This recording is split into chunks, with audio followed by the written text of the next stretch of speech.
ଅଣ୍ଡା ଝୋଳ, ଅଣ୍ଡା ଭୁଜିଆ ବା ଅଣ୍ଡା ମସଲା ଖାଇ ଖାଇ ଯେ ବୋରିଂ ହେଇଯିବେ, ଏ ରେସିପିଟି ଘରେ ମୋର ନିଶ୍ଚୟ ଟ୍ରାଏ କରିବେ।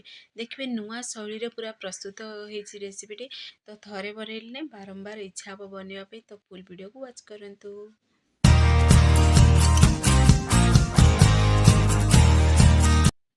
प्रथमे आमे किछि अंडा नबा। एटी मु 5टी अंडा नेछि। अंडा को कोन करिया गोटे बाउल नबा। बाउल रे आमे सब अंडा को आमे एइभଳି भाबरे देखंतु भांगी करी बाहर कर दबा। तो 5टा जाक अंडा को म इथिरे ऐड कर देछि। तो फ्रेंड्स आपण माने फुल वीडियो को वाच करिकि बनांतु। देखिए बहुत ही टेस्टी रेसिपी टी बनिबो। तो प्रथम थर भी जदि बनौछन ना ये पूरा पूरी परफेक्ट पूरा बनिबो। तो देखंतु 5टी जाक अंडा को म इथिरे भांगी करी बाउल को बाहर कर देछि। तो पुणी आमे दबा सेथिरे अल्प टिके स्वाद अनुसार दबा लुण। कलर पाई बोली अल्प टिके सेथिरे लंका गुंड ऐड करिबा, काश्मीर रेड चिली और अल्प टिके सेथिरे हळदी गुंड ऐड करी आमे चामच साजे ना भलो से मिक्स करी टिके फेंटी दबा। तो देखंतु एई प्रोसेस रे भलो से टिके मिक्स करी फेंटी देबे। आको आमे टिके 15 मिनिट पर्यंत टिके रेस्ट पे टिके रखि दबा। तो पुणी थरे गोटे करेई नबा। सेथिरे अल्प टिके सोरिष तेल मु ऐड करछि। आपण माने जेति तेल खाया पसंद करंती से अनुसार सेथिरे सोरिष तेल ऐड करिवे। सोरिष तेलर फ्लेवर गला पर्यंत बा धुआं बाहरला पर्यंत सोरिष तेल गरम करदबा। पुणी सेथिरे गोटा मसला जीरा को ऐड करदबा। पुणी थरे देखंतु ग्रेट हेइतबा पियाज एठी मु 2टी ऐड करछि। आपण माने चाहिले पियाज को एठी पूरा पूरा छोट छोट पूरा पतला पतला पीसेस रे कटिंग करी ऐड करि परिबे। तो ग्रेट करी ऐड करबा द्वारा कोन हबो ना तार ग्रेवीटा बहुत बढ़िया पूरा बनिबो। तार टेक्सचर बहुत बढ़िया आसीबो। तो देखंतु पियाज तो देखंतु पियाज पूरा सॉफ्ट हो सारानी। तो टिके हल्का कलर चेंज हैला पर्यंत पियाज को टिके आमे भाजीबा।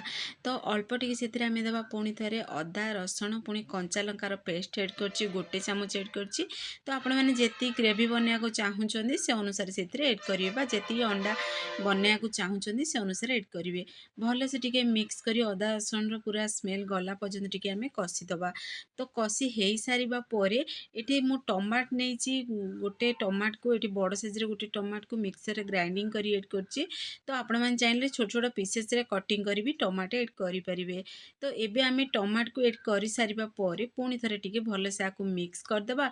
टमाटो अदा रसुण रो पूरा कंचा स्मेल गला पर्यंत टिके भलो से कसिबा। जो पर्यंत चारि साइड पूरा तेल न देखा आइछे से पर्यंत कसिबा। तो देखुन धीरे धीरे पूरा कलर भी चेंज हो सारानी। जेमती पोड़ी न जीवो अल्प टिके सेथिरे आमे पानी दबा आउ टिके आमे कसी हेबा पई। तो पुणी थरे टिके आको आमे भलो से टिके मिक्स कर दबा। तो एई भली बनेबा द्वारा तार ग्रेवी टी खाइबा पूरा टेस्टी भी लागिवो और बहलिया भी बनिवो। तो एबे सेथिरे किछि गुंड मसला ऐड करिबा। गुंड मसला रे देखंतु एठी हळदी गुंड, लंका गुंड, पुणी जीरा पाउडर नेछि, धनिया पाउडर नेछि। अल्प टिके सेथिरे आमे पानी दे देबा। जेहेतु सुखा मसला ऐड करले तो पानी जदि सेथिरे ऐड कर देबा अल्प टिके तार ग्रेवी टा देखि बहुत बढ़िया हबो आ मसला टी भी कसी जीवो भलो से। तो पुणी थरे टिके आको भलो से आको मिक्स करिबा। कंटिन्यू पूरा मिक्स कर दबा। मिक्स करी गोटे रे 2 मिनिट पर्यंत टिके आमे कसी होबा को छाड़ीबा। तो एबे टिके कवर को टिके आमे बंद कर देबा। कवर को टिके बंद करी आमे टिके कसीबा। तो देखंतु एई प्रोसेस रे कसीबे। तो 5 मिनिट पर्यंत टिके स्लो आंच रे कसीबा। 5 मिनिट पर आपण मानु देखौछि देखंतु चारि साइड पूरा तेल भी देखा गलानी। मसला टी एठी हमर परफेक्टली पूरा कसी भी हे साला। तो एबे आमे भलो से टिके आको मिक्स कर देबा। तो देखंतु केते बढ़िया पूरा मसलार पूरा कलर भी आसी गलानी।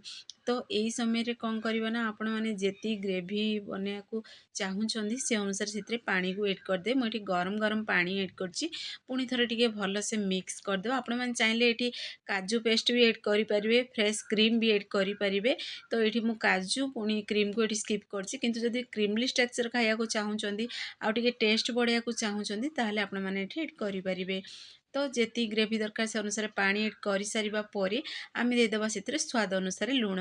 तो जेतिकी आपण माने झोल रखिया चाहुचंदी से अनुसार लूण ऐड करिवे। पुणी थरे टिके भलो से आको मिक्स कर देबा। मिक्स करी आको टिके आमे फुटीबा को एबे दबा। तो एई समय रे गैस आंच को पूरा लो फ्लेम में रखिरी आको टिके फुटीबा दबा। गोटे साइड आ गोटे चोला रे आको फुटीबा को दबा। सेती भितरे एठी देखंतु गोटे मु पेन नेछि। पेन पूरा गरम होबा दबा। सेथिरे आमे अल्प टिके सोरिष तेल ऐड करिबा। तो आपण मन चाहिले रिफाइन तेल रे भी बनै परिबे। तो तेल को चारि साइड टिके स्प्रेड कर दबा। देखंतु एई प्रोसेस रे तो करि सारिबा परे आमे जो अंडा को भांगी की रखिथिले ना से अंडा को सेथिरे ऐड कर दबा। फेंटी की रखिथिबा अंडा को ऐड करी पुणी थरे टिके देखंतु एई प्रोसेस रे आमे टिके मिक्स करी करी देखंतु अधिक पूरा माने ताको पूरा हार्ड हैला पर्यंत पूरा आको आमे बनेबानी आमलेट। केवल देखंतु टिके सॉफ्ट थिबो एई प्रोसेस रे आमे बने दबा। तो देखंतु जल्दी पूरा इजीली बनिकी रेडी हो पूरा भुजिया स्टाइल टी भुजिया टी बड़ बड़ पीसेस रे मु रखी टी तो देखंतु ए प्रोसेस रे टी बनै दे बनै सारिबा परे आमे पिति पातिया साजी टी कोटिंग कर दा तो देखिए छोट छोट पीसेस रे कटिंग भी हो जिवो। तो देखंतु बनैबाटा बहुत ही इजी किंतु खाया पूरा टेस्टी लागिवो। तो आपण माने रोटी सहित भी खाइए बहुत टेस्टी लागिवो भात सहित भी खाइए बहुत टेस्टी लागिवो। तो ये तरीके थरे बनैकी देखंतु घरे समस्ते पसंद करेंगे। तो देखंतु बनी सारिबा परे आमे एबे कवर को बाहर कर देबा। तो देखंतु सेति भितरे ग्रेवी भी हमर बहुत बढ़िया बनी हिची पूरा फुटी भी सारची। तो एबे आमे भले से टिके याको मिक्स कर देबा। मिक्स करी गैस आंच टे स्लो आंच रखी आमे जो भुजिया बनेकी रखिथिले आमलेट तो से भुजिया को सेथिरे ऐड कर देबा अंडार। तो ऐड करि सारिबा परे आमे भले से आकु टिके आमे मिक्स करबा। तो आपण माने चाहिए एठी आउ किछि जदि एक्स्ट्रा मसला ऐड करिया को चाहुचंदी जेमती मैगी मसला कि चिकन मसला तो आपण माने चाहिए एठी ऐड करि परिबे। तो भले से टिके आकु मिक्स करी आपण माने चाहिए सुखा भी बनै परिबे एई प्रोसेस रे आ ग्रेवी भी चाहिए रखि परिबे सेटा आपण मानको पसंद अनुसार बनेबे। तो एबे आमे पुणी थरे भल से आकु टिके मिक्स कर दबा। गैस आंच को एई समय टी स्लो आंच रखी बनेबा। तो एबे देखंतु बनिकी पूरा रेडी हिसला अधिक समय आ फुटेबा किछि भी दरकार नै केवल 2 ରୁ 3 मिनिट टे ग्रेवी को फुटीबा को दबा।